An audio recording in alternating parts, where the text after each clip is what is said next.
नमस्कार, आप देख रहे हैं मातृभूमि। मैं हूं आपके साथ शोभना यादव। मातृभूमि के लिए अच्छी खबर ओलंपिक से आई है। भारत का एक और मेडल पक्का हो गया है और साथ ही बैडमिंटन में पीवी सिंधु मेडल के एक कदम और करीब पहुंच गई हैं। सुबह भारतीय बॉक्सर लवलीना ने सेमीफाइनल में जगह बनाकर ब्रॉन्ज मेडल तो पक्का कर लिया है। वहीं अब से कुछ देर पहले पीवी सिंधु ने भी बैडमिंटन सिंगल्स के सेमीफाइनल में अपनी जगह बना ली है। अगर वो सेमीफाइनल जीत लेती हैं तो कम से कम सिल्वर मेडल तो पक्का हो ही जाएगा। वहीं लवलीना अगर सेमीफाइनल जीत जाती हैं तो महिला बॉक्सिंग में भी सिल्वर मेडल पक्का हो जाएगा। तो मातृभूमि की आज शुरुआत हमने अच्छी खबर के साथ की। हालांकि मैरी कॉम से थोड़ा झटका जरूर लगा है, लेकिन सेमीफाइनल में लवलीना और जापान की यामागुची को पीवी सिंधु ने हराया। वो भी सेमीफाइनल में पहुंची तो एक और मेडल की ओर भारत ने अपना कदम बढ़ा दिया है। लेकिन जैसे कि ये तस्वीर आप मेरे पीछे देख रहे हैं मैरी कॉम के लिए ओलंपिक से अच्छी खबर नहीं आई। मैच के बाद जब उन्हें हारा हुआ घोषित किया गया तो उन्हें यकीन ही नहीं हुआ कि वो हार गई हैं, क्योंकि ना सिर्फ मैरी कॉम बल्कि उनके कोच सहित जो भी मैच देख रहे थे उन्हें यकीन था कि मैरी कॉम मैच जीत चुकी हैं। जजेस का फैसला जैसे ही सामने आया सबकी आंखों से आंसू बहने लगे और इसके बाद सवाल ये उठ रहा है कि क्या हिंदुस्तान की बेटी मैरी कॉम के साथ छल किया गया? क्या ओलंपिक खेलों में देश की बेटी मैरी कॉम के साथ धोखा हुआ है? मैच के नतीजों पर आखिर मैरी कॉम की आंखों से आंसू क्यों आए?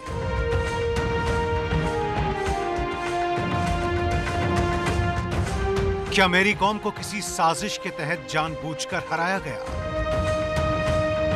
मुझे भी ऐसा लगता है कि गलती हुई है स्कोरिंग देने में। तो ऐसे हम सबको तो इंडियंस को लगता है कि मैरी कॉम ही जीती और मैरी कॉम को भी पूरा विश्वास है कि वही जीती है। इंडियन बॉक्सिंग फेडरेशन को इसके अगेंस्ट जाना चाहिए एंड बोर्ड को क्वेश्चन करना चाहिए। उनका परफॉर्मेंस देख के तो नहीं लगता है कि वो डिस्क्वालीफाई होंगी करके, क्योंकि इतने साल की प्रैक्टिस है, मेहनत है और ऐसा भी नहीं है कि वो अभी गई है। इसके पहले भी उन्होंने बहुत बार खेला है। 3 में से 2 राउंड जीतने वाली मैरी कॉम को मैच में हारा क्यों बताया गया? मैं जब इंटरव्यू दिया और डोपिंग सेंटर घुसा तब भी विश्वास नहीं हो रहा है मेरे को। और मेरे कोच समझा रहा है मेरे को, आप जीता है, आप जीता है मीन्स क्या है, मतलब मैं समझ नहीं रहा। मैं जीता हूँ, जीत रही हूँ करके मैं तो ऐसे रहा। मैरी कॉम क्या पूरा देश अभी तक ये समझ नहीं पाया कि जब पलड़ा मैरी कॉम का भारी था?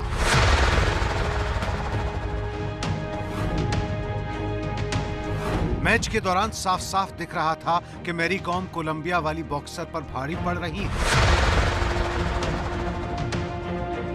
जो पावरफुल कंट्री है, मींस जो ऑर्गेनाइज करते हैं, हमेशा ही उनके फेवर के अंदर कुछ ना कुछ फैसले होते हैं। हकीकत में अगर वो हारती तो इतना दुख नहीं होता, लेकिन अगर उसके साथ धोखा हुआ है तो ये पूरे देश के हम सबको उसकी आवाज़ जो है उठानी चाहिए। मैरी कॉम के घूंसे कोलंबिया की बॉक्सर को लगातार पड़ रहे थे।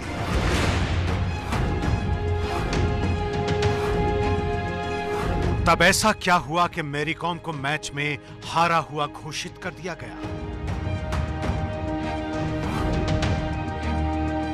बाद में मैंने सोशल मीडिया ट्विटर में देखा, किरण रिजिजू सर ने ट्वीट किया, अरे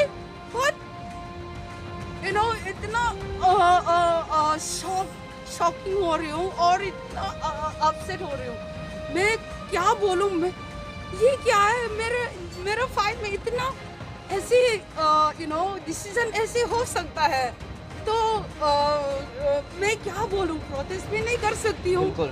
और ये उन लोग पहले बोल दिया कि ये ओलंपिक कुछ प्रोटेस्ट नहीं चलेगा, कुछ नहीं होगा, डिसीजन चेंज नहीं होगा, और भी बता दिया। दरअसल फैसले के खिलाफ विरोध इसलिए भी नहीं किया जा सकता क्योंकि गेम से पहले एक कमेटी में इसका फैसला किया गया था। उस कमेटी में खुद मैरी कॉम मौजूद थी, इसीलिए जिन नियमों पर खुद मैरी कॉम ने सहमति जताई हो उसको वो चैलेंज कैसे कर सकती है। मैरी कॉम ने शानदार प्रदर्शन किया जिस तरह से वो खेली है, और इसमें कोई ये नहीं कह सकता कि उनके खेल में कोई कमी थी। शानदार प्रदर्शन उन्होंने किया है। बाकी जो वहां पर रेफरीज ने किया उस पर मैं कोई टिप्पणी नहीं करना चाहूंगा, लेकिन इतना ही कहूंगा इसको हमने इंडियन बॉक्सिंग एसोसिएशन के ध्यान में लेकर आए हैं ताकि वो इस विषय को उचित प्लेटफॉर्म पर उठा सके। भारतीय बॉक्सिंग फेडरेशन का कहना है कि जज ने जो फैसला दे दिया उसे अब नहीं बदला जा सकता। फेडरेशन के अध्यक्ष अजय सिंह ने कहा है, हमें बहुत गर्व है मेरी कॉम पर और बहुत क्लोज बाउट था कल। देखिए, हमें ये सब स्पोर्ट्समैन स्पिरिट में लेना पड़ेगा। ये सब्जेक्टिव स्पोर्ट है, कभी कभी ऐसा होता है। मेरी कॉम खुद ही भागीदार थी क्योंकि वो एथलीट की रिप्रेजेंटेटिव थी कि इस ओलंपिक्स में कोई रिव्यू का सिस्टम नहीं होगा। कल एक हमारे लिए एक अनफॉर्चुनेट एक हादसा हुआ। हम कोई उसके लिए ये तो नहीं कह सकते कि आप रूल बदलिए। दरअसल पूरे मैच के दौरान ये बिल्कुल भी नहीं लगा था कि मैरी कॉम मैच हार गई है, लेकिन पॉइंट्स की कुछ बाजीगरी ऐसी हुई कि कोलंबिया की बॉक्सर ने बाजी मार ली। अगर आप पॉइंट्स टेबल पर नजर डालेंगे तो आपको पता चलेगा कि हुआ क्या था। ये 3 राउंड्स का मैच था और इसमें 5 जज थे। हर राउंड में जज को अपने पॉइंट्स दोनों बॉक्सर्स को देने होते हैं। अगर राउंड वाइज मैच देखें तो पहले राउंड में जजों ने कोलंबिया की बॉक्सर को 49 अंक दिए, वहीं मैरी कॉम को 46 अंक, यानी पहले राउंड में कोलंबिया की बॉक्सर जीती। दूसरे राउंड में कोलंबिया की बॉक्सर को 47 पॉइंट दिए और मैरी कॉम को 48 पॉइंट, यानी इसमें मैरी कॉम को जीत मिली। तीसरे राउंड में कोलंबिया की बॉक्सर को फिर से 47 पॉइंट मिले, वहीं मैरी कॉम को 48 पॉइंट मिले, यानी तीसरा राउंड भी मैरी कॉम ने जीता। यानी 3 राउंड के मैच में मैरी कॉम ने 2 में जीत हासिल की, फिर भी वो विजेता नहीं बन सकी। अब सवाल यह है कि ऐसा कैसे हो सकता है कि जब आप 3 में से 2 राउंड जीतते हो फिर भी मैरी कॉम को नहीं बल्कि कोलंबिया के बॉक्सर को विजेता घोषित किया जाता है। इस सवाल का जवाब छुपा है बॉक्सिंग के पॉइंट्स की गिनतियों में। ये गिनती राउंड्स के हिसाब से नहीं होती बल्कि जजों के हिसाब से होती है, यानी हर एक जज ने तीनों राउंड्स को मिलाकर कितने पॉइंट्स दिए हैं उस हिसाब से गिनती की जाती है। तो ऐसे में पहले, दूसरे और चौथे जज के पॉइंट्स के मुताबिक कोलंबिया की बॉक्सर को बढ़त थी, जबकि तीसरे और 5वें जज के मुताबिक मैरी कॉम को बढ़त थी। यानी 3 जजों ने कोलंबिया की बॉक्सर को ज्यादा अंक दिए, वहीं 2 जजों ने मैरी कॉम को ज्यादा अंक दिए। नतीजा ये हुआ कि मैरी कॉम 3-2 से मैच हार गई। ये उन लोग पहले बोल दिया कि ये ओलंपिक कुछ प्रोटेस्ट नहीं चलेगा, कुछ नहीं होगा, डिसीजन चेंज नहीं होगा, और यदि बता दिया। और सिर्फ पता नहीं मेरे को, मैं सिर्फ मेरे ऊपर से ऐसे हो जाता है। बढ़िया बढ़िया बढ़िया मेरा लग रहा है कि ये सबसे वर्ल्ड ओलंपिक बहुत बेकार ऑर्गेनाइज है। लेकिन विवाद सिर्फ इतना ही नहीं है। विवाद मैरी कॉम की ड्रेस को भी लेकर हुआ। मैच से 1 मिनट पहले मैरी कॉम से कहा गया कि आप अपनी रिंग ड्रेस को बदल लें। ऐसा क्यों कहा गया, ये ना तो लोगों की समझ में आया, ना खुद मैरी कॉम को। इस पर अपनी नाराजगी जाहिर करते हुए उन्होंने ट्वीट किया और लिखा, ये चौंकाने वाला है। क्या कोई बता सकता है कि रिंग की ड्रेस क्या होगी? मुझे प्री क्वार्टर की बाउट शुरू होने से 1 मिनट पहले ही रिंग ड्रेस बदलने को कहा गया। क्या कोई समझाएगा? ओलंपिक्स का जो डिसीजन होता है उसको चैलेंज करने का तो हमारे पास कोई व्यवस्था नहीं है, क्योंकि ओलंपिक्स का अपना रूल होते हैं। मैंने भी बात किया है Narendra Batra, Indian Olympic association और बॉक्सिंग फेडरेशन के प्रेसिडेंट से भी, तो वो अपना बात रखेंगे, लेकिन डिसीजन हो चुके हैं। मैरी कॉम का तो अलग ही स्तर है, वो हार्ट लूज ना करे, मायूसी ना हो। ऑलरेडी हमारे लिए सुपरस्टार है और आप इंडिया वापस आइए, हम लोग आपका स्वागत करेंगे। इन सभी विवादों को देखते हुए मन अभी भी ये मानने को तैयार नहीं है कि मैरी कॉम के साथ कोई छल नहीं किया गया। देश भर में से लेकर बेहद नाराजगी है। नहीं, कल मैंने मैच उसका देखा था और वो जैसे गेम के बाद मुस्कुरा रही थी, मगर उनको कॉन्फिडेंस था कि वो जीत गई हैं। और जैसे कोरोना प्रोटोकॉल के कारण हाथ ऊपर नहीं किया जा रहा है, एट द सेम टाइम बाद में डिसाइड हो अनाउंस कर रहे हैं। और अचानक ऑल ऑफ सडन जब हम लोग को पूरा विश्वास था कि वो जीत गई हैं और अचानक कोलंबियन प्लेयर्स का नाम डिक्लेयर कर दिया गया, ये तो खेल भावना का कोई ऐसा नहीं है। और जापान में ये चीज़ हुआ जिसकी मुझे कोई उम्मीद नहीं थी। कल जो भी हुआ बहुत ही दुर्भाग्यपूर्ण हुआ देश के साथ। 2 राउंड जीतने के बाद उनको अगर हरा दिया जाता है तो ये तो एक पूरी सुनियोजित तरीके से हराया गया है। ये सबक लेने की ज़रूरत है। मैं माननीय मोदी जी से अपील करता हूं कि इसके लिए अपील करें वो, और ये जो फैसला हुआ है उसके पक्ष में इसको सही साबित करने के लिए या जो निष्पक्ष फैसला हो उसको कराई जाए। इंटरनेशनल स्पोर्ट्स में बात की जाए ताकि ये जो चीज़ें हुई हैं ये अगेन ना हो पाए। एबीपी न्यूज ने देश के अलग अलग शहरों में इस मुद्दे को लेकर लोगों से सवाल पूछा। ज्यादातर का यही कहना था कि टोक्यो में मेरी कॉम के साथ जो कुछ हुआ वो ठीक नहीं था। ये बहुत ही हमारा दुर्भाग्य है कि उनके साथ वो 6 बार की विश्व चैंपियन थी और विश्व चैंपियन हैं मतलब थी, और उनके साथ जो हुआ वो बहुत ही गलत हुआ। वो 3-2 से आगे चल रही थी, फिर भी जो है आखिरी राउंड में उन्हें जो है मतलब हार का सामना करना पड़ा। हार जीत होती रहती है और जो मैरी कॉम है वो एक बहुत बड़ी खिलाड़ी है, उसने हमें बहुत गोल्ड भी जिताया है, तो एक हार से कोई फर्क नहीं पड़ता, नेक्स्ट टाइम भी वो अच्छा करेगी। और उसे ये लगता है कि जो मैच हारी थी उसे ये लगता है कि ये मैच में जो जजेस थे उन्होंने गलत किया था, ओलंपिक में उसने खुद कहा था, और बहुत बड़े बड़े रेसलर ने भी, बॉक्सर्स ने ट्वीट भी किया था इस पर। तो मुझे लगता है कि उनको दोबारा कोशिश करनी चाहिए और दोबारा जरूर जीतेगी। देश में नाराजगी है, होनी भी चाहिए, क्योंकि देखने से साफ लग रहा था कि जीत मेरी कॉम की हुई है, लेकिन हुआ कुछ और। जाहिर है इतने अच्छे प्रदर्शन के बाद भी हार जाने की निराशा मेरी कॉम की आंखों से निकलने वाले आंसुओं के रूप में दिख गई। लेकिन अच्छी बात यह है कि मेरी कॉम खेल को अलविदा नहीं कहने वाली, भविष्य में भी उनके खूंसे ऐसे ही चलते रहने वाले हैं। तो मातृभूमि में आगे बढ़ते हैं और बात करते हैं दानिश सिद्दीकी की। जी हां, भारतीय फोटो जर्नलिस्ट दानिश सिद्दीकी की अफगानिस्तान में हुई हत्या पर एक नया खुलासा हुआ है। एक अमेरिकी रिपोर्ट में कहा गया है कि दानिश सिद्दीकी क्रॉस फायर का शिकार नहीं हुए, बल्कि उन्हें पूरी प्लानिंग के साथ पकड़ा गया, मर्डर किया गया, फिर उन्हें गोली मारी गई। इस तस्वीर को जिसने भी देखा दहल गया। दानिश सिद्दीकी, जिनकी तस्वीरों ने दुनिया भर को एक अलग नजरिए से देखा, हालातों को समझने का, जिन्हें उनकी तस्वीरों के लिए दुनिया का सबसे प्रतिष्ठित पुलित्जर पुरस्कार दिया गया, वही दानिश सिद्दीकी अफगानिस्तान में मारे गए। पहले कहा गया कि दानिश सिद्दीकी की मौत क्रॉस फायरिंग में हुई, यानी तालिबान और अफगानी सेना के बीच लड़ाई हो रही थी, दोनों तरफ से जबरदस्त फायरिंग हुई, जिसमें क्रॉस फायरिंग में दानिश सिद्दीकी को गोली लगी और उसकी मौत हो गई।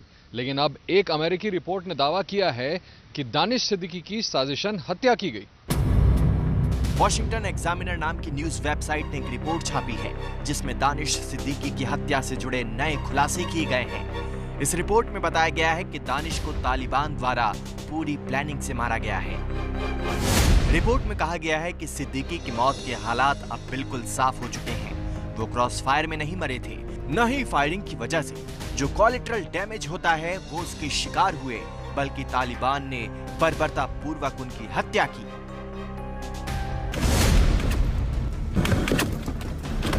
दरअसल दानिश सिद्दीकी अफगानिस्तान के स्पिन बोल्डक इलाके में युद्ध को कवर करने गए थे। अफगानिस्तान की फौज के साथ वो वहां सफर कर रहे थे। जब वो एक चेक पोस्ट के करीब पहुंचे तो उनके काफिले पर तालिबान ने हमला कर दिया। हमले की वजह से अफगान फौज की जिस टीम के साथ दानिश थे वो अलग अलग हो गई। टीम के कमांडर और उनके साथ कुछ सैनिक अलग हो गए, जबकि दानिश के साथ सिर्फ 3 ही सैनिक रह गए। तालिबान के हमले के दौरान दानिश घायल हो गए।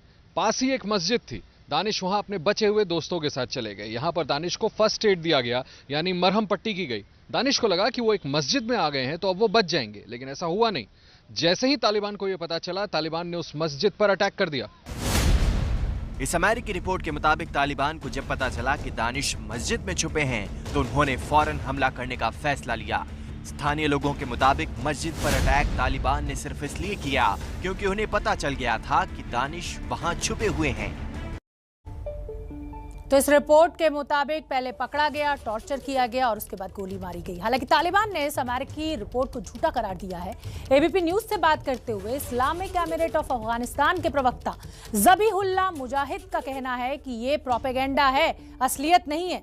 पाकिस्तान अपनी हरकतों से बाज नहीं आ रहा। एलओसी पर सीज फायर तो मान रहा है, लेकिन लगातार ड्रोन से जासूसी कर माहौल खराब कर रहा है। जम्मू कश्मीर के सांबा सेक्टर में 3 जगहों पर ड्रोन देखे गए। बीएसएफ ने हालांकि उन पर फायरिंग तो की, ड्रोन वापस भी चले गए, लेकिन पाकिस्तान की जो नीयत है उसका एक बार फिर से पर्दाफाश हुआ। फिर सामने आई पाकिस्तान की ड्रोन वाली साजिश। जम्मू के बाद अब सांबा में संवेदनशील इलाकों के ऊपर मंडराते दिखे ड्रोन। 3 अलग-अलग जगहों पर उड़ते दिखे ड्रोन। तीनों ही ड्रोन कल देर शाम देखे गए हैं, जिसके बाद पूरे इलाके में हाई अलर्ट कर दिया गया है। सीमावर्ती के सभी थानों और चौकियों को हाई अलर्ट पर रखा गया। सांबा में तीनों ड्रोन कहां-कहां दिखे हैं उसके बारे में आपको बता देते हैं। बड़ी ब्रह्मणा में सेना के कैंप के ऊपर, घगवाल में आईटीबीपी कैंप के ऊपर, सीमावर्ती गांव चलियारी के ऊपर ड्रोन दिखा है। शक है कि ड्रोन के जरिए कहीं हथियार न गिराए गए हों, इसके लिए सर्च ऑपरेशन भी लॉन्च कर दिया गया है।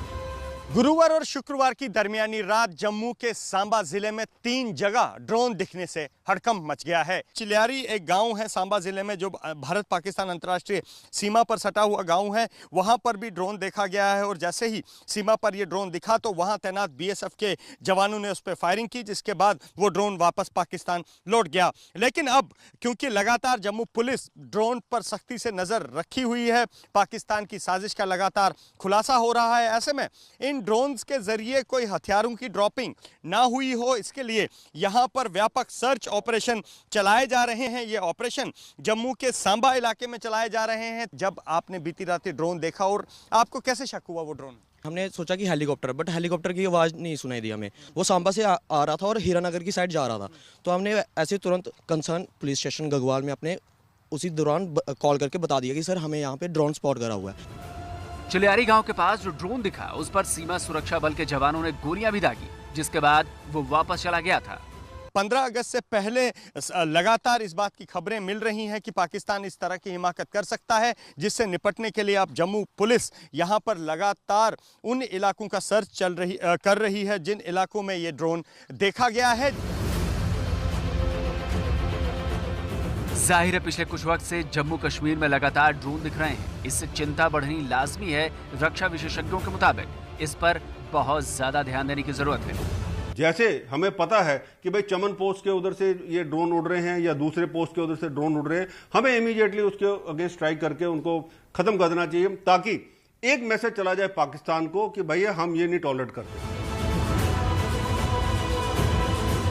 सुरक्षा एजेंसियों को भी इस बड़े खतरे का अंदेशा है, इसलिए वो लगातार चौकसी रख रही हैं, क्योंकि जिस तरह से जम्मू एयरफोर्स स्टेशन पर ड्रोन अटैक किया गया था, उसके बाद तो यही लग रहा है कि पाकिस्तान किसी बड़ी साजिश की फिराक में है। सांबा से संवाददाता अजय बाशलू की रिपोर्ट। राजकुंद्रा पोर्नोग्राफी केस में बॉम्बे हाई कोर्ट ने मानहानि के मामले की सुनवाई की है। उनकी पत्नी शिल्पा शेट्टी ने मामला दायर किया है, जिस पर सुनवाई के बाद कोर्ट ने ना तो शिल्पा को कोई राहत दी और ना ही मीडिया को कोई आदेश दिया है। अगली तारीख दी है 20 सितंबर की। कोर्ट का मानना है कि शिल्पा के निजता के अधिकार को बनाए रखने के लिए बच्चे और उनके परवरिश के संबंध में बात नहीं हो सकती। यदि कोई व्यक्ति एक पब्लिक फिगर है तो ये नहीं माना जाना चाहिए कि उस व्यक्ति का निजता का अधिकार नहीं है। इस मामले में अगली तारीख 20 सितंबर की दी गई है। तो पुलिस सूत्रों के आधार पर जो रिपोर्ट है उसको मानहानि मानना ठीक नहीं होगा। प्रेस की स्वतंत्रता पर सवाल नहीं उठाए जा सकते। अब अगली तारीख जो पड़ी है वो 20 सितंबर की पड़ी है, यानी लगभग 1.5 महीने का वक्त है। तब तक कोर्ट ने कोई आदेश नहीं दिया है। पुलिस सूत्रों से दी गई रिपोर्ट गलत कैसे, यह हाईकोर्ट की बड़ी टिप्पणी। क्या कोर्ट मीडिया की हर कहानी की जांच करेगा? हाईकोर्ट ने यह भी कहा। और इसी खबर पर ज्यादा जानकारी लिए हुए सूरज ओझा हमसे जुड़ रहे हैं। सूरज, आज कोर्ट ने एक तो तारीख जो है वो लगभग 1.5 महीने बाद की डाल दी है। इसी से लगता है कि कोर्ट कहीं ना कहीं शिल्पा शेट्टी का ये जो दावा है, जो मामला है, इससे सहमत नहीं है, क्योंकि कोर्ट का ये भी कहना है कि जो पुलिस के सूत्रों के आधार पर जो रिपोर्ट मीडिया में आई है वो कहीं से भी मानहानि नहीं हो सकती। जी बिल्कुल, आज कोर्ट ने बड़ी लंबा समय लिया इस पूरी बात को सुनने के लिए। इस दौरान उन्होंने कहा, उन्होंने जो भी कहा, उन्होंने न तो शिल्पा शेट्टी को राहत दी है, न ही मीडिया को किसी तरह का इंस्ट्रक्शन दिया है। कोर्ट ने न ही मीडिया को गेज लगाया है किसी भी तरह का।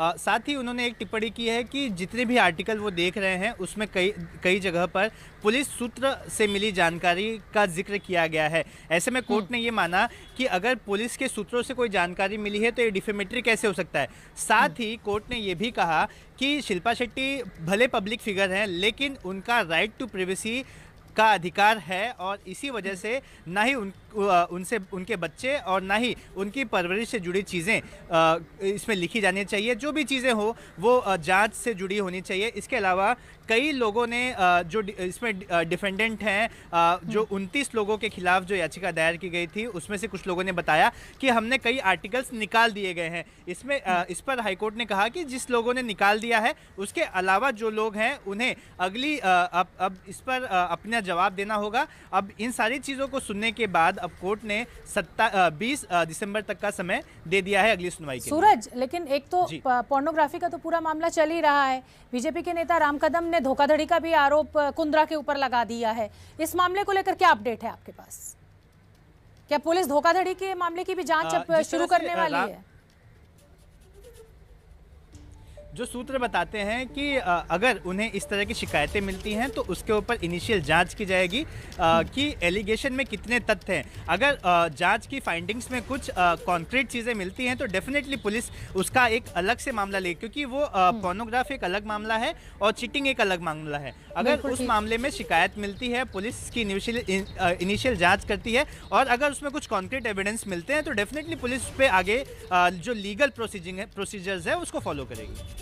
ठीक है, एक बार शिल्पा की अर्जी पर कोर्ट ने क्या बड़ी बातें कही वो भी हम ग्राफिक्स के जरिए आपको समझा रहे हैं। सार्वजनिक जीवन में है तो लोग आपके जीवन में रुचि रखते हैं। राज कुंद्रा के खिलाफ मामला इस अदालत का विषय नहीं है। ये पुलिस इस मामले की पूरी जांच कर रही है। उत्तर प्रदेश के एक चैनल पर चला कंटेंट सीमा का उल्लंघन कर रहा है। शिल्पा शेट्टी ने अपनी अर्जी में कोर्ट से ये बड़ी बातें कही थी और उसमें एक यूपी के चैनल का जिक्र किया गया। कोर्ट ने ये साफ किया कि पुलिस के जो जांच की रिपोर्ट है उसके आधार पर अगर मीडिया कोई रिपोर्ट छापता है या बताता है तो उसको मानहानि नहीं माना जा सकता। पुलिस सूत्रों के आधार पर रिपोर्ट मानहानि का कारक नहीं। जिन्हें आरोपी बनाया गया है उन्हें भी मौका मिलना चाहिए। कुछ लोगों ने अपना कंटेंट हटा लिया है, उसको कोर्ट ने अलग रखा। रिपोर्टिंग शिल्पा के दोषी या निर्दोष होने पर नहीं है। शिल्पा और उनके परिवार को निजता का हक है, यह भी कोर्ट ने कहा। तो बड़ी बातें इस समय हम आपको बता रहे हैं शिल्पा शेट्टी की अर्जी पर, जो कोर्ट ने आज बड़ी बातें कही। हालांकि अब जो अगली तारीख है वो 20 सितंबर की पड़ गई है।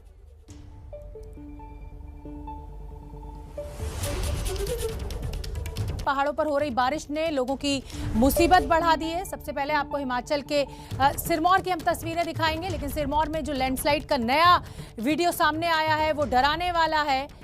लैंडस्लाइड का ये जो पूरा वीडियो है सिरमौर में गिरिपार के काली ढांग में आज सुबह देखते ही देखते कुछ ही सेकंड्स में पहाड़ी सड़क मलबे में बदल गई। ये वीडियो आपके सामने देखिए आप।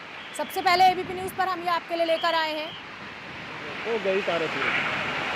सिरमौर में गिरिपार के काली ढांग में ये देखिए कैसे पूरा का पूरा पहाड़ दरक के कुछ ही सेकंड्स में सड़क पर गिरा और सड़क पूरी मलबे में बदल गई। हजारों लोग फंसे हुए हैं।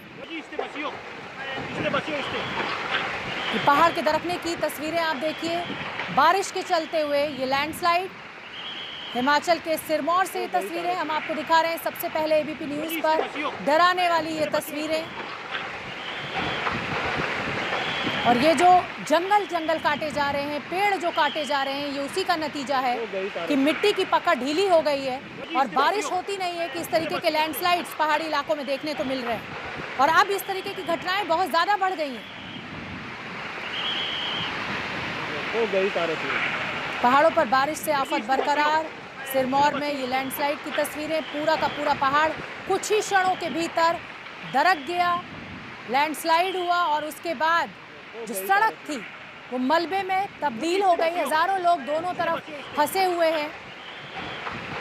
हालांकि प्रशासन जुटा हुआ है इस मलबे को हटाने में। आज सुबह की ये पूरी घटना, ये सबसे पहले वीडियो हम एबीपी न्यूज पर इस समय दिखा रहे हैं। मौजूद जो चश्मदीद थे उन्होंने इस भयानक मंजर को अपने कैमरे में कैद किया। बस गनीमत यह है कि जिस वक्त ये हादसा हुआ उस समय किसी भी तरीके की आवाजाही सड़क पर नहीं थी और इस घटना के बाद लगभग 100 गांवों का संपर्क जिला मुख्यालय से टूट गया है। हाईवे पर यातायात पूरी तरह से ठप है, जैसा कि मैंने आपसे जिक्र किया। बारिश के इस मौसम में लगातार पहाड़ टूट रहे हैं। एबीपी न्यूज आपसे अपील करता है कि इस मौसम में पहाड़ी इलाकों में नदियों के पास जाने से बचें।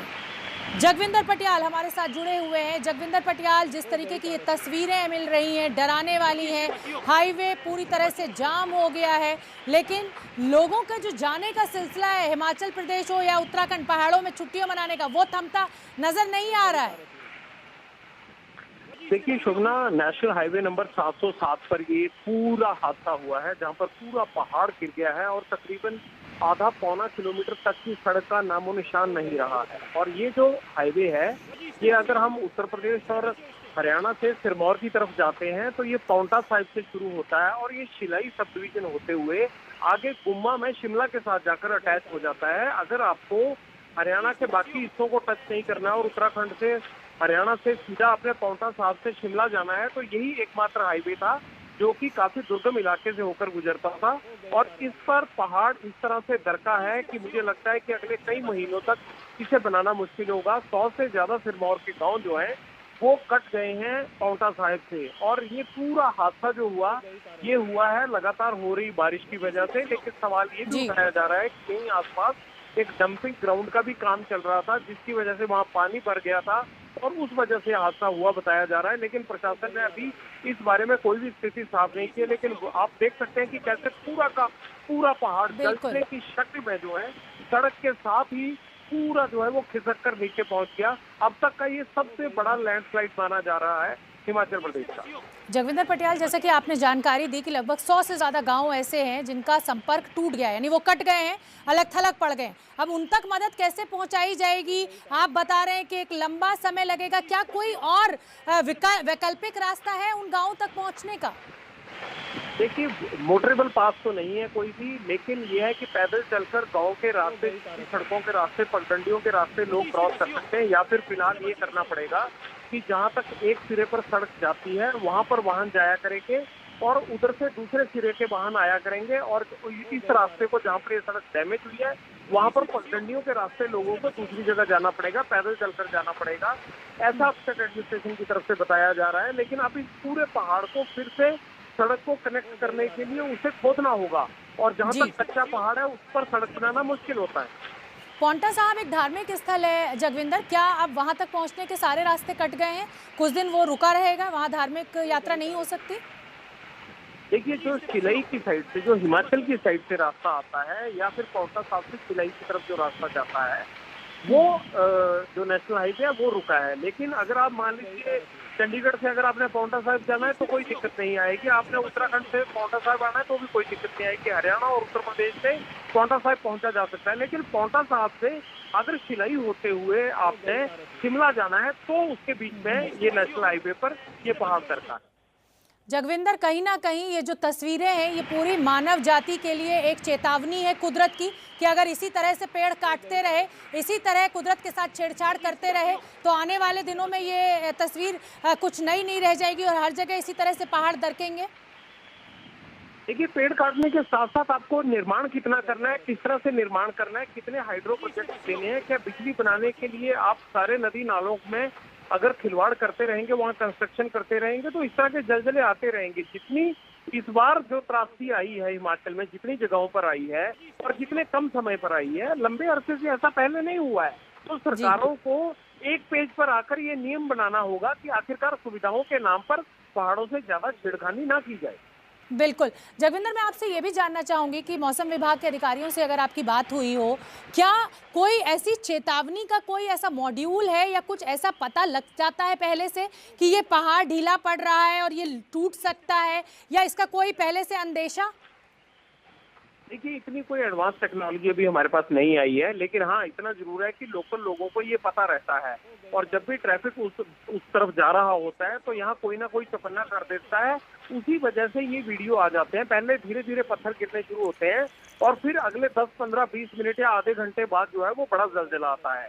लेकिन मौसम विभाग का हिमाचल की तरफ से ये अलर्ट जारी किया गया है कि अगले एक हफ्ते में बारिश के दौरान नदी नालों में उफान आएगा और लैंडस्लाइडिंग की वजह से अगर जरूरी ना हो तो आप सफर ना करें। बारिश को देखते हुए हिमाचल सरकार ने अलर्ट जरूर जारी किया है, लेकिन पहाड़ कब दरकेगा, कितनी स्थिति में दरकेगा, कितना नुकसान होगा, ऐसी टेक्नोलॉजी अभी नहीं है।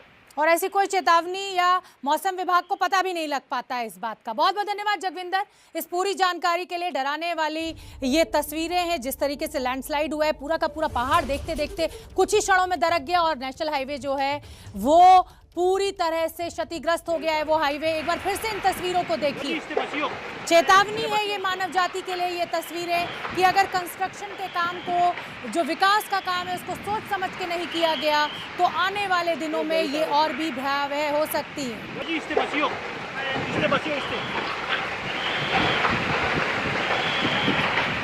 में अब बाढ़ और बारिश ने कैसे तबाही मचाई हुई है पूरी देश में। हरियाणा और दिल्ली की अगर बात करें तो बारिश के बाद दिल्ली के निचले इलाकों में बाढ़ का खतरा बढ़ गया है। यमुनानगर के हथिनी कुंड बैराज से अभी तक करीब 1.60 लाख क्यूसेक पानी छोड़ा गया है, जिससे यमुना नदी का जलस्तर बढ़ गया है। अभी यमुना का जलस्तर 205.37 मीटर है, जो खतरे के निशान के ऊपर है। यमुना का जलस्तर बढ़ने से किनारे बसे 200 से ज़्यादा गांवों पर बाढ़ का खतरा मंडरा रहा है। हालांकि दिल्ली सरकार की तरफ से, प्रशासन की तरफ से लगातार गांव खाली कराने का काम भी किया जा रहा है। आप ये तस्वीरें देखिए, 1.60 लाख क्यूसेक पानी हथिनी कुंड बैराज से छोड़ दिया गया है। दिल्ली तक पहुंचने में लगभग 36 घंटे का समय लगता है। खतरे के निशान के ऊपर यमुना बह रही है, 205.34 मीटर का जलस्तर है और सभी गेट खोले जाने से दिल्ली के जो निचले इलाके के जो गांव हैं, 200 के करीब ये संख्या है, उनमें बाढ़ का खतरा पैदा हो गया है। बैराज से पानी छोड़े जाने के खतरे के निशान के करीब यमुना बह रही है और दिल्ली में यमुना से सटे, जैसा कि मैं बार बार आपको बता रही हूँ कि 200 गाँव हैं जिन पर यमुना का जलस्तर बढ़ने से बाढ़ का खतरा मंडरा रहा है। खाली करने के लिए इन इलाकों को कहा गया है, इन गाँवों को वालों को कहा गया है, लेकिन उनकी समस्या भी समझनी होगी कि अब इतना सामान लेके, बच्चे लेकर कहाँ जाएं, कहाँ रहें। हालांकि सरकार ने जो इंतज़ाम उनके लिए किए हैं वो हर साल किए जाते हैं, लेकिन वो नाकाफ़ी रहते हैं। तो बारिश और बाढ़, मौसम की जो मार है वो लगभग पूरे देश पर है और ऐसी ही तस्वीरें हमें हर राज्य से मिल रही हैं। ग्रामीणों के साथ मिलकर कुछ लोगों को हालांकि सुरक्षित निकाल लिया है, वहीं अभी भी मलबे में कुछ लोग दबे हुए हैं जिन्हें तेजी से निकालने का काम चल रहा है। हम आपको बता दें कि उत्तर प्रदेश में भारी बारिश का अलर्ट जारी किया गया है मौसम विभाग के द्वारा।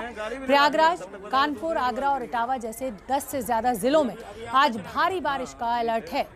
कई लोगों को हालांकि सुरक्षित निकाला गया है। त्रासदी देखिए आप, कच्चा मकान, ये देखिए एक महिला कैसे दबी हुई है, विचलित करने वाली तस्वीरें हैं। यहाँ पे ज्यादा ही हो रही है, फंसी हुई है पूरी तरह से, हालांकि चेहरा बाहर है तो सांस जरूर ले पा रही है। ये देखिए कैसे रस्सियों से बांध कर खींचा जा रहा है। अरे हम स्टाफ के हैं, स्टाफ के भेजा गया बनाने के लिए।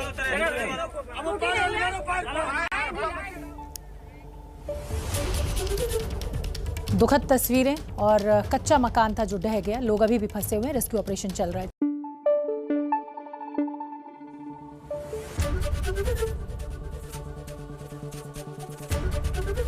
एबीपी न्यूज आपको रखे आगे।